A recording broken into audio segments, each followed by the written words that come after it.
So, listen. So, let's do this. We are here sitting with our special guest, Les Calloway. Everybody go, yeah! Les, how are you, sir? I'm fantastic. Good. Thanks for joining us. I really appreciate it. I just want to give Joy a big shout out for connecting us. And then I had a chance to go out and check some of the stuff you do and some of the things that you're putting down. And it's really, really, really powerful. And you're really advancing our community.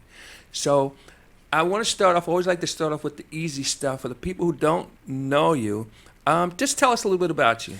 Well, most people know me as Musicologist, OneMasterMixer. Okay. Mm-hmm. Not many know me as Les Calloway. That's kind of my regular name. Okay. All right. We're going from musicologist from now on. Okay. I kind of got into this in the age of about 13 years old. Mm-hmm. There's a club downtown called the Executive Suite, owned by Reuben Johnson, who owned a lot of the clubs in Newark. At the time, my mom was a manager, and back then it wasn't like you were getting a babysitter. So the club was my babysitter. So I was allowed to be in the club, help, have one of my first jobs working there, kind of bringing liquor up and down or doing whatever it is they needed. And there was a DJ upstairs called Abel Savage. Abel Savage? Yeah. From Patterson? Yes, that's correct. That's correct. Okay. And Abe was very instrumental in my growth as a DJ. Or, yeah, as a DJ at that time, I was kind of learning. So I don't even think I had the hat as DJ at that point.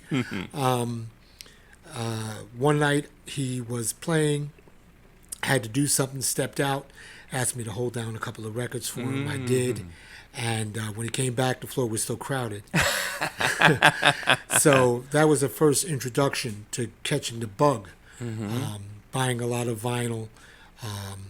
I've always was into music, so music was always a big force for me. My mom Ann Calloway was very instrumental in making sure that music was a huge part of my life, giving me my first turntable, my first closing play at 5, you know. So I've always just had it in my blood. It's always been an intricate part of my life. Okay, now, from now on, I refer to you as musicologist, but everybody who meets you has to ask you this question. I asked you before, now I'm going to ask you for the public. The last name Calloway is synonymous with music. Is there a connection between my you? My great uncle Cap Calloway, yes. Cap Calloway, yes, that's yes. right. Okay, yes. Minnie the Moocher was one of his big Heidi ho. Minnie the Moocher. That's right. Good stuff. All right. So now we clear that. So you're originally from where? New Jersey. Okay. All right. In particular? Orange. Okay, gotcha. Montclair, Newark. Okay. Now, so now you told us some of the environments now, and you mentioned Abel Savage, which is, wow, that's matter of fact, my we're brother friends. from another. Okay. So he's going to know right away. It's amazing because we ran around in a lot of the same circles and never ran into each other. Oh, yeah. Yeah, so anyway. Yes. Now, how about early music influences in terms of just listening to music and that kind of stuff like that? It's a good question. Some of my early influences way before house music started with soul. Oh, yes. Temptations, some Eddie Kendricks. Keep on. But we go all the way back. We can go back to some 50s and stuff I have to listen to. And I'm not going to take you back to Soul Town on XM Radio at this point. Okay. But I listen to a lot of things that came off of Soul Town. Wait a minute. B.K. Kirkland? B.K. Kirkland, yeah. From Patterson. Oh, yeah. Let me tell you something. I'm born and raised in Patterson. Patterson is deep in here. Keep going. I'm loving that. Patterson was a jewel. I'm loving of music. that. I'm Patterson loving that. was a jewel, and it still is. Yes. So those were a lot of Jackson 5. This was the music. When I heard it, it just did something. For some people, they listen to music. For some others, they're engulfed in music. It does something to your soul. It's inside your soul. Yeah. I mean, it's such a good point because all of us are pretty much exposed to music, but only a few of us feel compelled to do something with it. Now, at a very early age, even if I didn't know, I was made very aware that singing wasn't going to work for me. So but I still like music. You know, I'm a 1-2 stepper on the dance. That wasn't going to work. So I ended up, I tried to play a musical instrument. That didn't work. I mean, I'm thinking about all these things that didn't work out. But it's a good thing I found out early. You have to find your niche. Yeah, and then it came down to the playing the music, the DJing. So that, and then of course, and into interviews and stuff like that. So yeah, I'm always curious to see, like what went off in your head, what went off in your soul that said, hey, wait a minute. So for me, being 13 was a different day. It was different back in the day. I was able to go a lot of clubs because my mom would allow it. So I went to El Castel. I went to Shanique's. Okay, all right. I went to Abe's Disco before when it first opened. Okay. So before it was really a Zanzibar when it had lions, tigers, and bears on mine. So I was able to really go into these clubs because I had big brothers or sisters who took me. One who was always instrumental was, I'll never forget, even moving forward when moving records, moving skates, Abigail Adams. Was very instrumental in my where I went with music. But as far as what really did it for me is when I first heard it in a club, and I first heard those AST ass kickers open up, and I started dancing, and that two-step moved into like, a couple other things, and next thing you know, you're doing the freak, and then it moves into other different dances, and next thing you know, it really, it encapsulates you, it takes over. Right. And that's what it is. Music's taken over my life. Right. Now, how about some of your favorite artists from back in the day, and then, what are some of your favorite artists? Colonel. Uncle Colonel. Okay, now. My God, I have so many. Just to put a point, and it's hard because we could be talking about disco era. We could be talking about the Tavareses of the world. Sure. The Teddy Pendergrasses, Harold Melvin, and Blue Notes. Okay, now. We could move forward and move into like the Arnold Jarvises, the Patti LaBelles. Sure. There's so many influences. I would sit here all day and just blab about different people different music artists who inspired me. Hey, you know what? Just along those lines, just for a hot minute, what happens a lot of times when, I'm going to say in the music business, it's like people age out, just like they age out of the system. But I believe somebody could do something with a Patti LaBelle and make a hot house track. Actually, if you check out DJ Phantom, shameless plug, on Bandcamp, you've got to hear his rendition of one of Patti LaBelle's "What Could You Do For Me." That is one of the hottest tracks out. Also, I think Maurice from Chicago picked it up, so it's also on his label. It's an amazing rendition. Yeah, it's probably the number one to play. Well, again, like it's kind of like they age out of the system, and then it's not that you're on checking for them. Like, it's just like, wait a minute, why are you leaving these guys behind? And then the guys that are on right now, why don't they reach back and say, hey, listen, let me, really a lot of what I'm doing today is based on your influences. I'm just wondering why they don't say, hey, listen, let me bring. Well, there is. That's called Louis Vega. And that's what Louis does, and does it well. Yes. He brings everybody, Rochelle Fleming, he brings everybody back so that they get a chance to kind of bring back that flavor again or redo the original, and make it something unique and different. But yet, not to a point where some of these are kind of overblown. So his production work is just always so pristine. Oh, definitely. Now, how did you started pre-house, you mentioned soul. You go like the 50s. 50s is like Daddy's Girl, Drifters, Platters, that kind Now, of don't stuff get like me that. wrong. I was born in '60, No problem. But but you the know, parents but you still brought you what you needed. Yeah. The Beatles. Yeah, the Beatles, sure. There were so many different artists, and back in our day, we were very eclectic. So it wasn't just that right now you get here, it's like it's house. Yeah. It's only house. Yes. And it can only be house. Right. Or maybe a little jazz, or maybe a little R&B, Right. a little jilly. Uh-huh. But for us, it was all eclectic. You would listen to anything and everything under the Right, sun. right. It could be Journey. Yeah. You could be playing The Who. Yeah.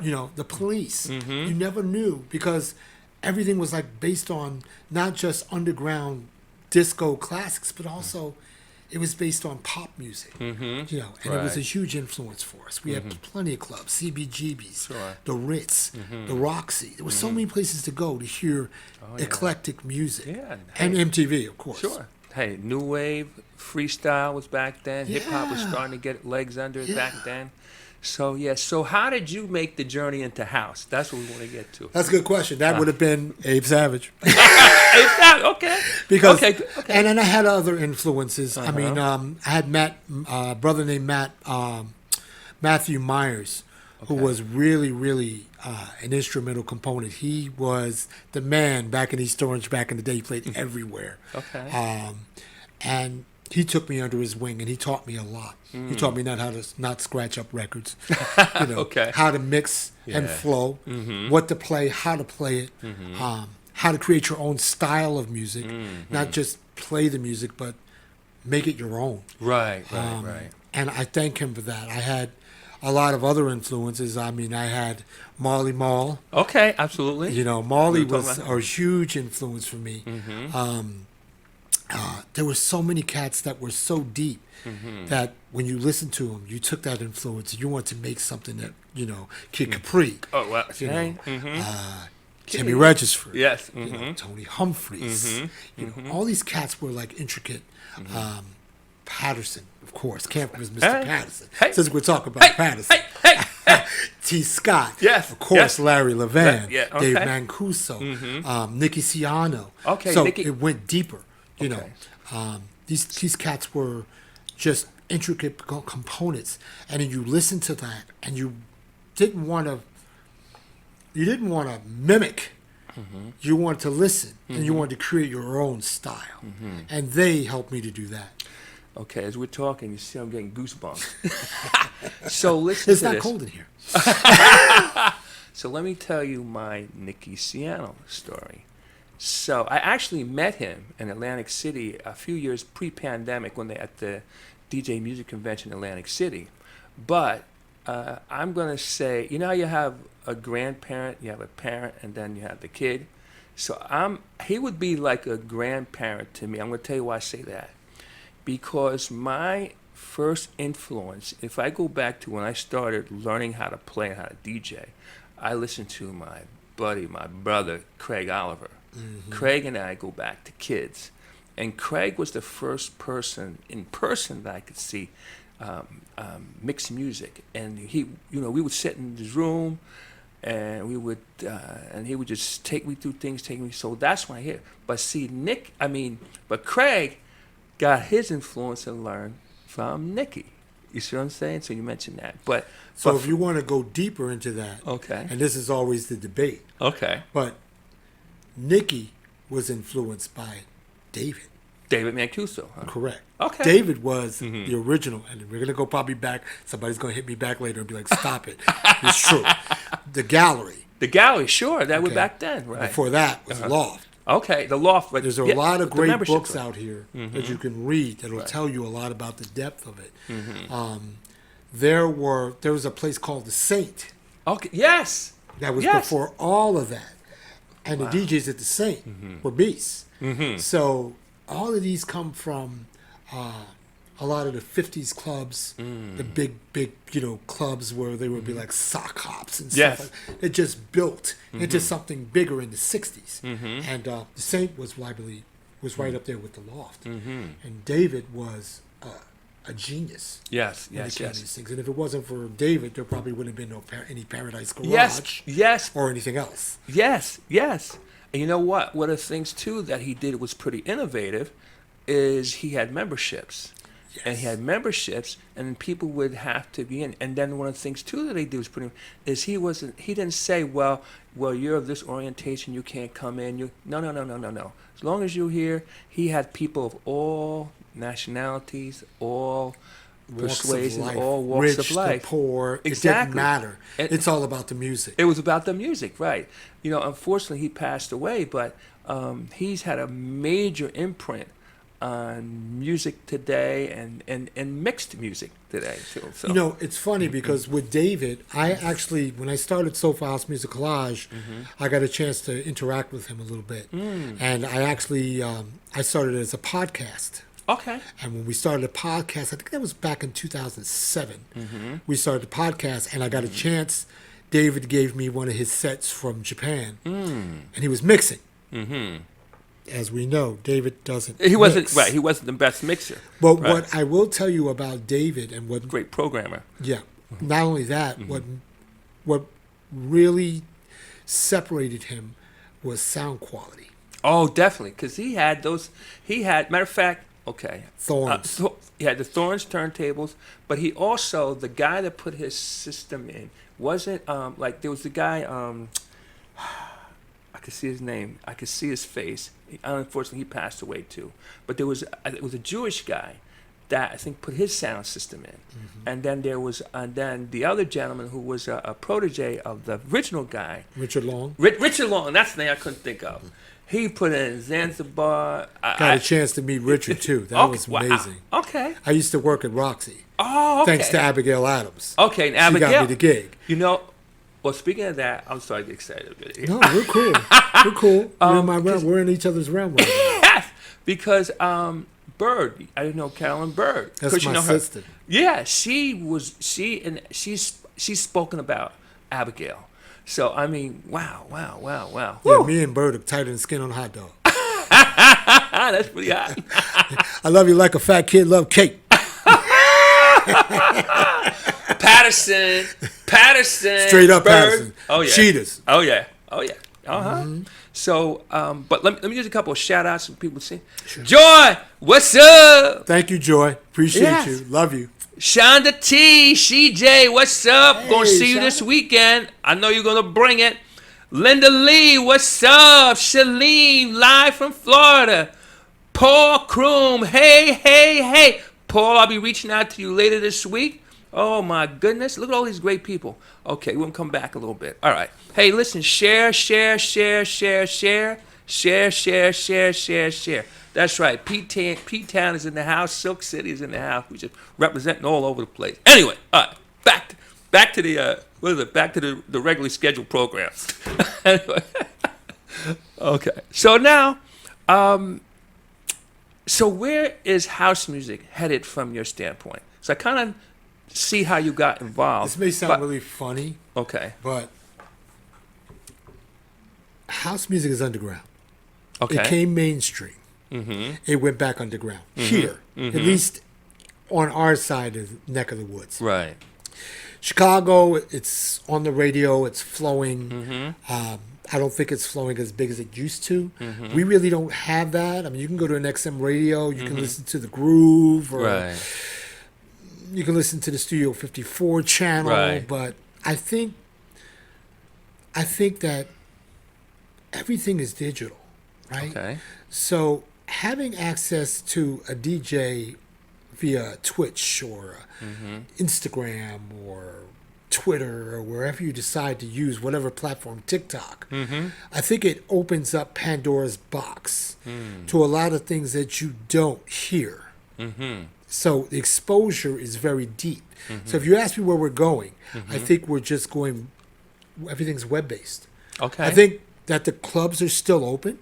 The clubs are still doing things, not taking anything away from the club because that's a movement. That's the church. Right. To get the pure sound to go in there and really feel whatever you're feeling, not with headphones, is not saying. to have that sub that's punching you in your chest. Right. Gotcha. To get that pure feeling. I don't think we're ever going to get away from that. I think that the logistics has changed a lot. It's been added. It's added bonus. So it's not just local. It's global. And the global presence is now everyone, not just the people in Japan are getting the global presence, people in Europe, or it's people everywhere are global. So matter of fact, in my room last night, I had a couple of cats from South Africa. Okay. Amsterdam. There's so many people. It just shows that our movement is universal. Let's dissect this for a minute. All right. Okay. So, if we look in the Jersey, New York, New Jersey area and here, the audience is mostly black and brown. I'm not saying you don't have people from other cultures, right. but it's mostly black and brown. You go to Europe, it's a different thing. Whole different ballgame. Okay. From your perspective, as a person who has a station who can show up all over the world, why do you think, or what are your thoughts on, hey, wait a minute, why does it seem to be situated in this community here, but it's in a whole other community over there? Because they have just as many people who are not black and brown over here as they have. I'd give you a really good answer on that. Okay, so let's go. I'll give you one word. Okay. I'll give you 2 words. Okay, all right. Jersey sound. Okay, Jersey sound. Okay. So what I mean by that is our sound is different. Okay. If you go to California right now, their sound is completely different from ours. Okay. You may go to Europe, you may hear new disco. Right, which some of us won't even get near. We won't touch it. Right. We don't want anything to do with new disco. We want it more soulful. You may go somewhere and maybe all deep music. Right. Chicago is known for. I'm careful. I'm careful.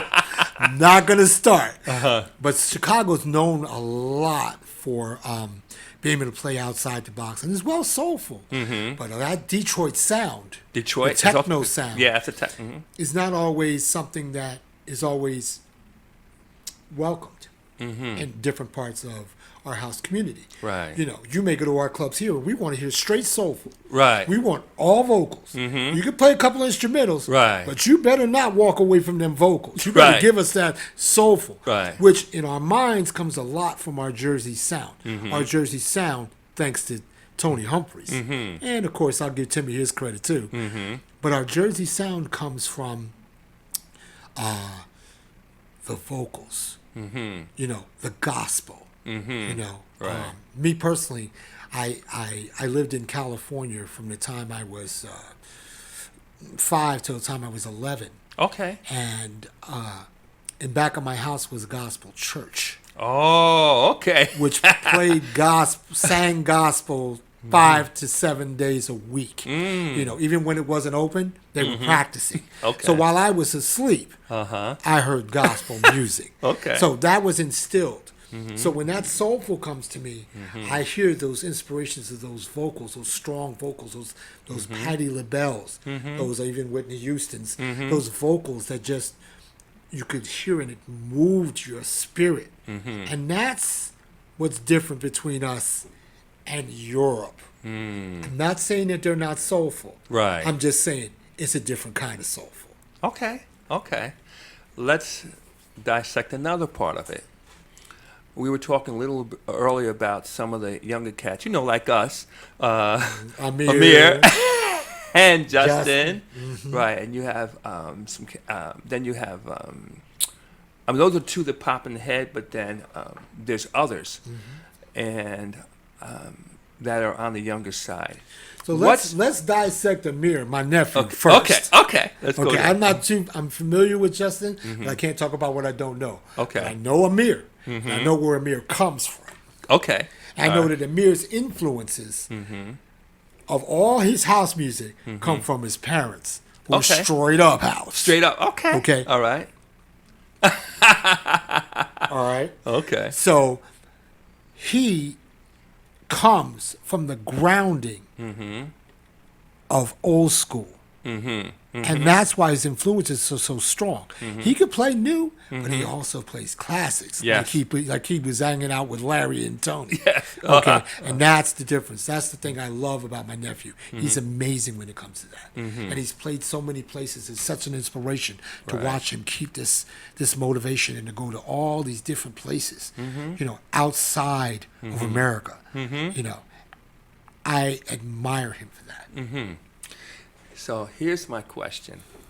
From your perspective, we say we will need to bring younger people into this community. From my what I would like to know in terms of what you think, are we just talking or are we serious about it? If we're serious about it, what do we do or what should we do if we're serious about it? Or are we just talking? And there's nothing wrong with having conversations. There's nothing wrong with having conversations. Okay, so what's your thoughts? It's very hard to pull a Justin or an Amir into your fold and say, hey, engulf this. While having really a strong parental side that says, I don't care what you want to hear. You're going to listen to this. And for what I'm told, also Amir's sister is just as much a beast. And they go their own way. They either say, I'm going to go into house, or right now hip hop is the number one genre. So back in the day, we were the number one genre, and hip hop was way underground, and then it flipped. And it's hard for us to say, oh yeah, this is going to go on forever because we're getting old, right? The tracks aren't out there like they were. Okay, we had vinyl. I still to this day own most of my vinyl, all but 3 pieces that I sold. Okay, which I'm really upset about the White Album. But there was so much every week, and it was a rotation. It was out there. We were above ground. Right. We're not above ground. Right. So to hear some of this stuff, many people will hear it and be like, oh my God, I never heard this before. My lady, she's from Egypt. She had no idea of any of this stuff. And I've been introducing it to her. And now she's like really starting to kind of learn what the intricate components are in this puzzle. And she's like, wow, I never knew that this existed. So, yeah. We do have a what music type deal going on. Right. What? Just going back to bringing younger people in. I've heard people say. Matter of fact, and you probably know Charles Dixon. I know Charles. He's a big proponent of you got to bring younger people in. Gotcha. Because you know what? But think about this for a minute. All right. So every age has their music. So, for example, I did a party Saturday night. And when I walked in the room, I knew who to play for. Because most people have a time in their life, not to say that they won't know very popular stuff, but they have a time where they were really on. Like if somebody went to the bathroom, they knew it in terms of that music. So let's say, for most people, that time in their lives was in their teens and then the early 20s. Not to say they don't listen past that, but by that time, just got into the 20s, they start getting families, they got other priorities, and all these other things come into play. And that's probably, so just like the people who are into Motown. Now you can get a kid to maybe listen to 1 or 2 Motown tracks and may know them because they're parents, but you're not going to have a whole night with them. So they may get more likely going to be, let's say, and this is my personal experience, that some people are more versatile than others. Some you're going to play straight up R&B, straight up hip hop and R&B. That's all you can play. Some they need to have that reggaeton. They need to have the reggae or the dance hall style, and that. So I'm saying there's all these different things. I think, in my mind, I think Charles is probably right on much of that. I agree. You're not gonna have grandma on the wall. Right. No. But what you want to remember back is with us and the way we grew up. We grew up in that '60s sound, right? Not for me personally. I mean, you're probably younger than me. You're younger than me. Young Dan. So in that '60s sound, when we got to the disco sound, we forgot about the '60s sound, right? And then when we got into disco, we forgot about the disco sound, right? We went to house music. And then when we got out of house music sound, we went to what we have now, right? You got to 1998, 2000, and you're like, I'm not going to listen to Adonis right now. I want to hear what's new and popping, right? But at the same time, for us personally, it brings back the memories. And I can tell you right now, and this is honest truth, I play 6 hours on Twitch on a Friday night from 9 to 3 in the morning. And I can tell you the truth, if I play new stuff all night, they're not staying. Gotcha. They want the memories. Gotcha. They want me to play. Gotcha. Even if I go back to 2010, they don't want to hear the new stuff being played by me as much as they want to hear what was played. Right, and that's where the musicologist comes in, because you have to be able to decipher what people really want to hear, what you want to play instead of what, and to mix it. So from your perspective of what you're saying, yes, we need to get younger people, but we were the younger people that made the change. See, to that point is that, like, if you have to understand, and here's another part of it. If you want to bring younger people in there also, you have to be willing to listen to the changes they make with it. Now, you can't tell me, hey, listen, you know, Dan, I love your way of communication, but you got to use a rotary dial phone. We're not doing that. And also, social media. Social media, yeah. I can't put my phone down because I'm trying to mix. I can't mix and use my phone. Can I? Right. Maybe I have to mix on my phone. And you can't. Hey. So it's different. It's just different. Yeah. You know? Yeah. So. But if you can pull them in, it's amazing. And you know, there's so much new house. There's good new house music out there. There's good new house music out there. Do not get it twisted. You know, but you'll see. And I guess this is just because I see so much, because when you're on a station that's on 7 days a week and you're listening to over 45 to 50 DJs that play on your station, it's very, you hear so many different tracks. And what I hear more than anything is a lot of R&B. R&B remixes. Yeah. You know. And that's what's bringing us back. And a lot of the new cats will play a lot of those R&B remixes. And it also helps us to reminisce a little bit. Without pushing us back to the classics. You know? The newer music that's coming out, it's not like it's not popular. And it's not like these clubs are not full. We have I've been to a couple of clubs lately. It's full, you know, and the movements are what are big. You know, the David Morales movements, the Jihad Muhammad movement, the Beloved. You know, I'm mentioning y'all know your family. Okay, but these are the movements that really, the people that really moved things. You know, Mark Francis. Don't worry, I Mark had him. Lewis. Joy, I had him. Don't worry. Go ahead. So yeah, I know who helps move. You know.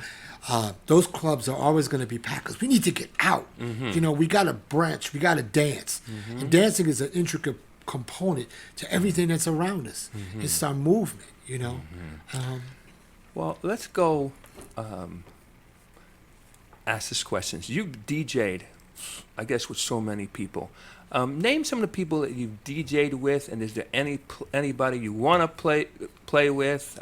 Some of the places you've played, any place you want to play? There's a couple of people that I've DJ'd with. Don't say I'm not a name dropper. Okay. I'm not big on that. I've been kind of thankful to play a lot in between New York and New Jersey. Okay. And a lot of great parties. Who I'd love to play with? Well, where I'd love to play first is I'd love to be able to play in Brazil. I'm going to be taking a trip out to Brazil in July. Wow, okay. I'd love to be able to play in Brazil. Love to be able to play in Chicago. Oh, okay. Something I was never got a chance to really do. But as far as being able to play with certain people. I was told by somebody 2 weeks ago who made a statement to me, and this cat plays with a lot of different people. It's not who you play with, it's that you're blessed to play. Okay. So All right. playing with somebody, I'm really listening to them. You know, being on the bill with somebody is not as important to me as it used to be. I'm in a phase in my life where I just love to play. Gotcha. I don't care where it is. I don't Gotcha. care if it's online. I don't care if it's in a club. Gotcha. I don't care where it is. I just love to play. Gotcha. Oh, please. And it's different too. Yeah. Because the stuff I play online, I don't play the same in the club. You can't. Yeah. Okay. Hey, watch this. So after this show, I'm going to do the Shazam Free Zone. And the whole point of Shazam Free Zone is to play all new music. And instead of you having to Shazam it, I'll play it and say it. In other words, here's the artist, whatever. Yeah. And the whole point of it, and let's say, for example, like you mentioned, if I went to a club, I want to play most of this music I would not play. Only because I know that for most people want familiar. At some level, they want familiar. They want to be able to sing to it, dance to it. They want to be able to do all their favorite moves, whatever. But I do that in this environment, like you said, because this gives me a chance. This gives me a chance to You can play some incorporate music. new. Yeah. But you got to play. Oh, yeah.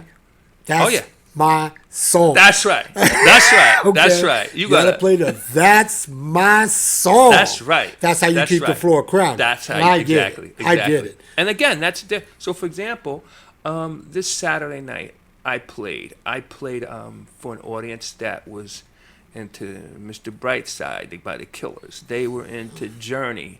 I'm signaling who I'm playing Eclectic. for. Yeah. I'm playing Grease Megamix. I'm playing, you know what I'm saying? I'm playing Sinatra. I'm playing Nat King Cole. I'm playing for that audience. So I already know that's different. Like when I go over here and do this set here. So for me, I think I'm called a musicologist because of the fact that I play eclectically. I don't play what you always want to hear. I want to introduce you to something different. Also, I have a tendency to blend over the top of whatever's playing. Sorry, Chicago. So when you go to Shazam it, you're not going to find it because it's being done on the fly.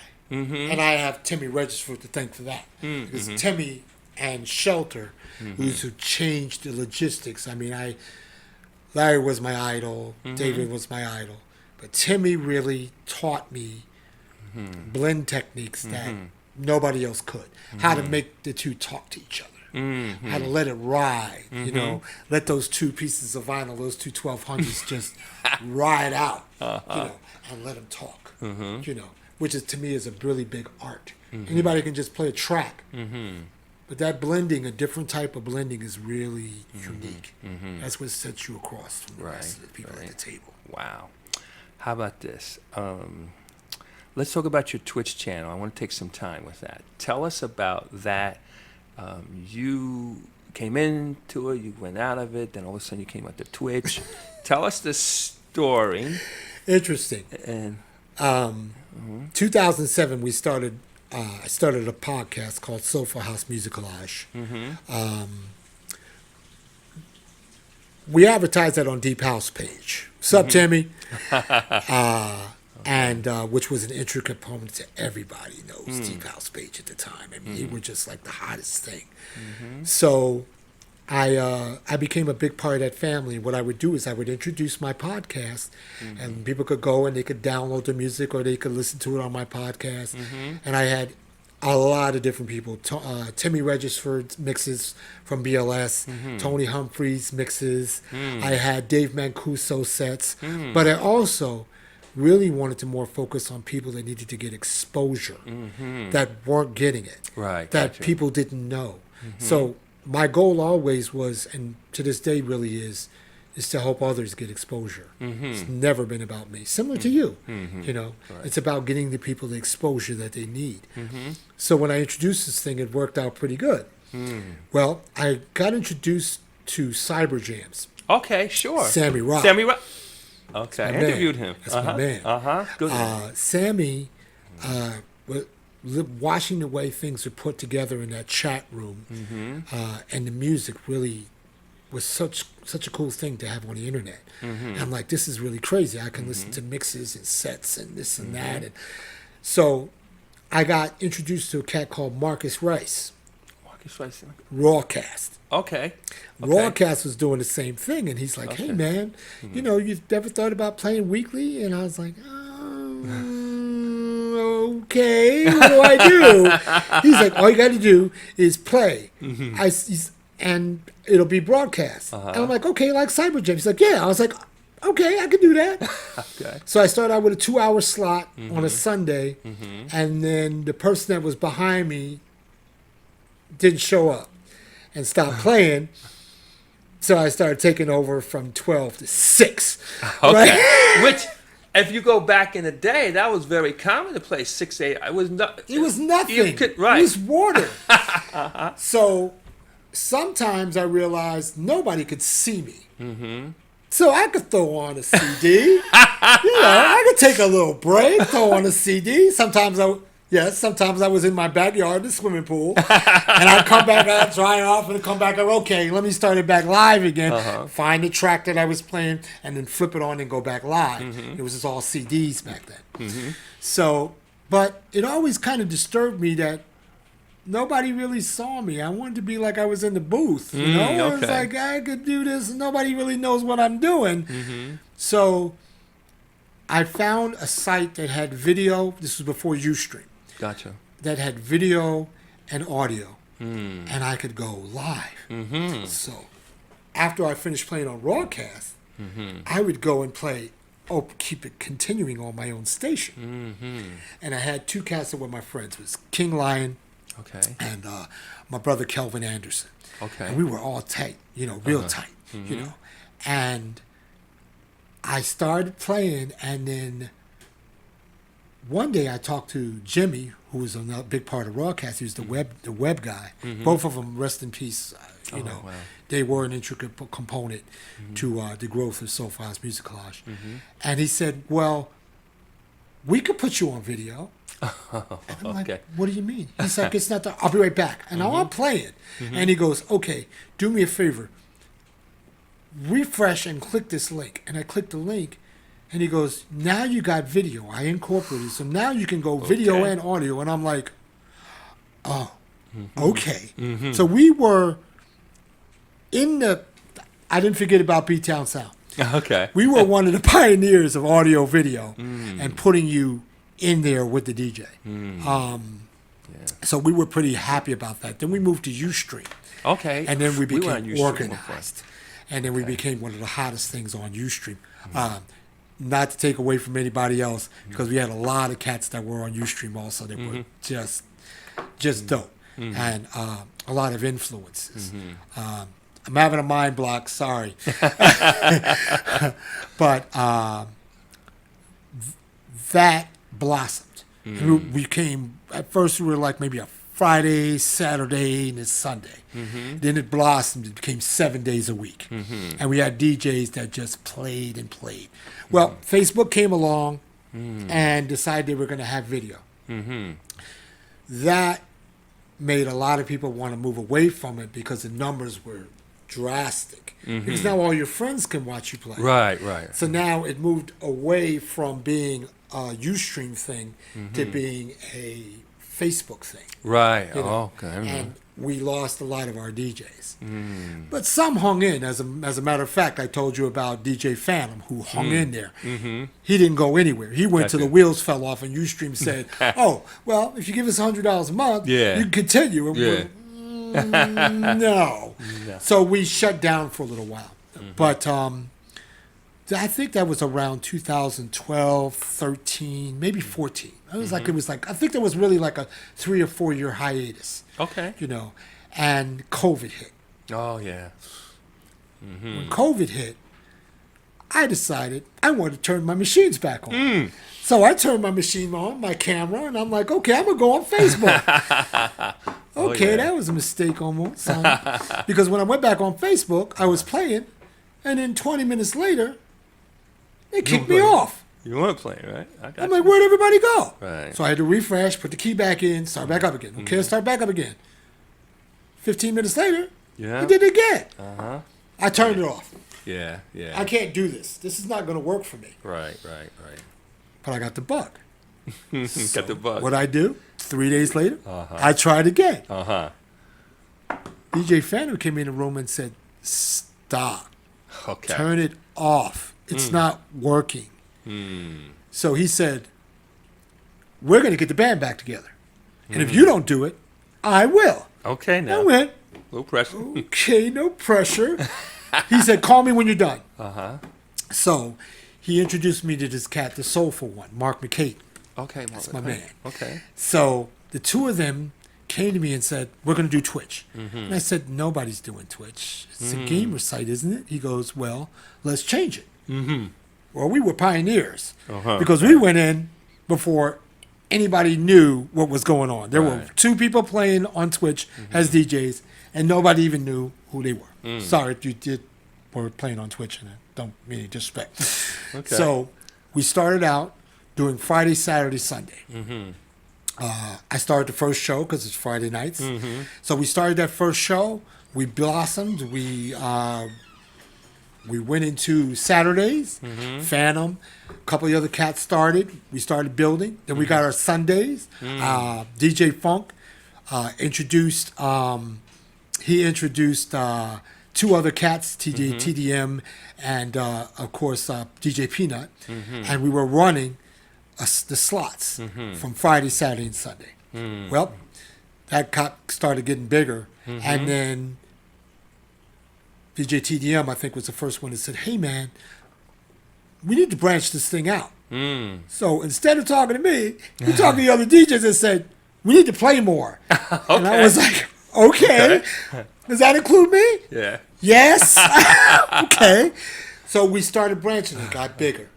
So now we had Wednesday, Tuesday, Wednesday, Thursday, Friday, and then we were missing Monday, and then it just kept getting bigger and bigger and bigger. Wow. And next thing I know, we were so big that cats that I kept asking to come and play with us to come back, there was no room. Hey, back then you didn't know me. Now I'm hot. You're all on me. All right. So we have about 45 DJs. So if I sit here and name everybody, it's going to take a lot of time. No problem. So no problem. all I want to say is, the DJs that play on Soulful House Music are amazing. They're amazing. We couldn't have asked for a better group. Not only do they play, but there's times when people can't play, and they come to the aid and say, I got it. Don't worry about it. I got this. I got this. We're a family. What is different between us and a lot of the other stations is we're a family. Our group, our people in the chat, everybody knows each other because we're like a family unit. We're known globally because we're a family. It's not just about you go play. Right. You know, this isn't about money. It has never been about money to me. This has been about helping people and helping people to get exposure. A lot of our DJs don't play because they're looking to get money. They're looking to play. They're looking to have people listen to their art and their craft. And that's what Soulful House Music is built on. We have an amazing array of moderators who I love to give shout outs. Shout out Sweet Tea, Vivacious Vivian, Seductive Sapphire, Brother Brian, Brother Law Will, you know, Vintage Lady, man. I got Queen Alex. We have a lot of people on our bill that, you know, people don't realize what goes on in the background. But these are the people who hold the glue. You know, they're the people that are in that room that keep the excitement going, to keep the levels going, to keep everybody. Don't forget Duchess. Okay, we can't forget the Duchess of Chicago. Okay. We got to give, you know, our sister her credit, and where credit is due also. All these people are the reason why Soulful House Music Collage. They're the secret. It's not me. I mean, I'm in the back. I mop the floors. I hope I do a good job because that's my job to mop those floors and keep the floors clean so that everybody can do what they need to do. But they are really the glue. If it wasn't for them, there probably would be no Soulful House Musicologist along with our DJs. It is not about Les Calloway at all. Okay. We're past the wire, but we're getting down to. Oh, by the way, we have over 21,000 followers. Right. We're not just a following. We are a movement. Wow. Globally. Wow. What's in the future for Musicologist, the Twitch channel, Soulful House Music Collage? What can we look for? Is there any producing in the up and coming? Is there any outdoor events or anything? What can we look for? So we were kind of waiting for this whole COVID thing to be kind of over with. I got a lot going on this summer, so I can't do it. Okay. But next year, we're looking to have some serious outdoor events. Okay, now. We want to start blossoming them out. We want to not just keep it all on Twitch. Quick question. Sure. Did you hear it here first, or was it second? First. Okay. You heard it here first. All right. Okay. So we do want to do some outdoor events. We definitely want to get that. We want to get the exposure out there. We also want to do things outside the United States. Okay, if we can, do global, some global parties. Maybe some of our folks, because our folks aren't just New Jersey, Chicago. They're global. We have people in Brazil. We have Milton Shugaro, who is very well known in all of Brazil, as well as here. He's an amazing icon. We have Marcos. We have Leandro P., who's a very good producer. We have a lot of producers that are under our fold as well. And what we do is we promote them. So when a person finishes their show, we do our best to try to push it into an audio phase and push it off to Mixcloud. And with that Mixcloud, underneath the subject titles, you'll see that we promote the artists. We promote the DJ for Twitch. If you're doing something else, we try to push that in there too. Okay. You got music, you got tracks, whatever it is, we try to push it to promote it. It's not about us. Right. It's about you. Right. And whatever we can do to help you grow, that's our goal. Wow. I know that what you're telling me is a lot of work. I mean, you guys make it look easy, but I know just from doing what I'm doing. I mean, people don't realize what it takes to make this thing go, and then you're. I do now. Now that I've been here, I'm like, whoa, whoa. There's a lot of stuff in here. A lot of stuff in here. But but people don't necessarily see the work that you put in to make this thing run seamlessly, to make sure that all the hiccups are handled. And then, too, you must have, especially in the beginning, probably a lot smoother now, but still with scheduling and just, it's just... Scheduling is always a problem. Artificial intelligence. How about that? Good, because that's exactly what we decided to do to fix that. Okay. We replay. Okay. Which everybody's always like, you're on all the time. Yeah, because sometimes I stay up till 2 o'clock in the morning or 1 o'clock in the morning, because when the DJ's done, I flip to a replay. Gotcha. And then guess who's back up at 7 in the morning again? Me. So it's a lot of work. Yeah. Well, I guess sometimes they say it's a lot, but in the end, it's worth it. And that's kind of where you got to be coming invaluable. From. Yeah. And then just from my perspective, to do something like this, it is heart and soul. I mean, it's one thing to do one big event or to do something here and there, but the real key is, can you show up week after week, day after day, and it's not even based when you're on tired. Yes, I'm going to say it's not based on, I feel like playing today. Oh, play today. No. Commitments. Heavy. And these DJs do that weekly. And that's It's very, very powerful. Oh my Very God! You powerful. don't understand how much I appreciate each and love and each every one of them for what they put into this. You know, they could be like, "Oh, I don't feel like playing today. I don't have no new music. I ain't playing." Right. But they don't. Right. You know, and those that call in, as soon as they call in, we have a system. As soon as they call in, within a little bit of time, somebody's already like, "I got it." I got you. You know, we have people that will back them. They back each other up like family. So, and I thank those people too, because if it wasn't for them, the wheels would kind of like stop for a minute and then maybe continue in a couple of hours. Like a whole stick shift. And for us, it's really, it's about the people in the chat room, right? So it's about them not getting interrupted. It's about keep giving them what they need. You know, I was told stories during COVID of people who were super sick. They couldn't go out. Who were in states of depression. Who had cancer. And he said that this music was all they had. Sorry. Okay. It moved me. It really moved me. Because to this day, there's still people. Even COVID's not the only problem. Right. You know, and some people just can't go out. You know, Right. they suffer from illnesses, and this is what they do. Can I just share one thought before we close it down? You know, so you have this idea that you want to put forth, and you really don't know. You have a good idea how you're going to do it, whatever, but you really don't know until they say, they use a term, till the rubber hits the road. And like I've been playing for longer than I've been born. Anyway, something luck like to that. that. Anyway, a while. I'm gonna say a while. You know, as a young man and everything. You know, sometimes try to cat. Anyway, but you know, two things never go away. Number one is the love of playing, and the second thing that never goes away is when people say they appreciate what you did. I mean, yeah, we make money sometimes depending on the type of gig. We don't make a lot but of at money. the Definitely same make time, that again. We don't make a lot of money. I I think you make more in a Chinese sweatshop. But anyway.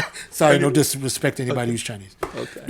Well, anyway. All right. Well, there goes our Disney contract. Anyway. We're gonna, I think something says about it disavow. But anyway. But anyway, the point is that, you know, it's when people tell you that they appreciate what you do, because you put the time, the energy, whether it's putting the music, whether it's buying the music, whether it's figuring out how you're going to play it, when you're going to play it, trying different things.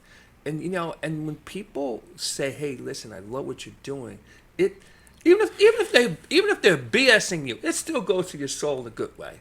And those are two things that I just, you know, as we started talking, it came to me anyway. So It's good that you mentioned that because I thank my mom for a lot of my influences and the things that she instilled in me to push me forward into this music. It's not always, as you know, as being a DJ, it's a very difficult task to find someone who can care about you and understand this plight and understand your music. I'm thankful that I have somebody in my life that can understand that. But I think you mentioned something that was really, really important, and it's that you're led, right? Because God is the one, in my personal opinion, in my life, God is the one who, when I didn't have an answer and I didn't know how to put something together, you know, it wasn't just coming, it was coming from God, not the top of my head. Right. You know, whenever something comes, it's like, okay, what do I do? God's like, you're going to do it this way. It may not work out the first time, but it's the learning process. You know, this whole thing for me is not about getting rich or exposure for me. It's about the journey. You know, it's life's journey. And I'm thankful to God every day for giving the right people around me, the guidance, the beautiful people that help, you know, not just Soulful House Music Collage, but I got a lot of people from a lot of these, from the garage, from the shelter family, that took me in as family, and they're close to me, and a lot of my own family are. We're tight. Like brothers and sisters. And they were all instrumental in getting me to where I am, and I'm truly thankful and humbled. That's all I can say about that. Well, I wish I had more time, but we're way past that time. But some things are worth it. But let me if people want to contact you, follow you, support you, go to your channel, et cetera, how do they do it? Okay, so we got twitch.tv/Soulful House Music Collage, the #1 station for Soulful House music. Right. We've got Mixcloud. Just type in Soulful House Music Collage. You'll find us. We're on YouTube. We're on TikTok. We're on Instagram. We're on no, we're not on Twitter. Yeah. We can be bothered with Twitter. Okay. Cut Twitter off. We're on Facebook. Make sure you follow us in our Facebook group. Please help us on our TikTok. We're trying to grow. Our objective on TikTok doesn't give you stream keys. Okay. So I'm right now trying to get enough followers, because if I get enough followers on TikTok, I want to open that up like Twitch. Gotcha. So just following. Come listen to some of our fantastic and phenomenal DJs that play 7 days a week. I play from 9 p.m. till 3 o'clock or 4 o'clock in the morning, like a club night every Friday. It's all Eastern Standard Time across the board. Just come get some love from us. Okay? Wow. Thank you so much. Thank you so much. Wow. Wow, ladies and gentlemen. Oh, okay. Last but not least, thank you for giving us this opportunity. And I also want to give big thanks and love out to Joanne. Absolutely, because I'm Joyous the one says, Uncle Dan, you gotta. She's off the chain. Yes. So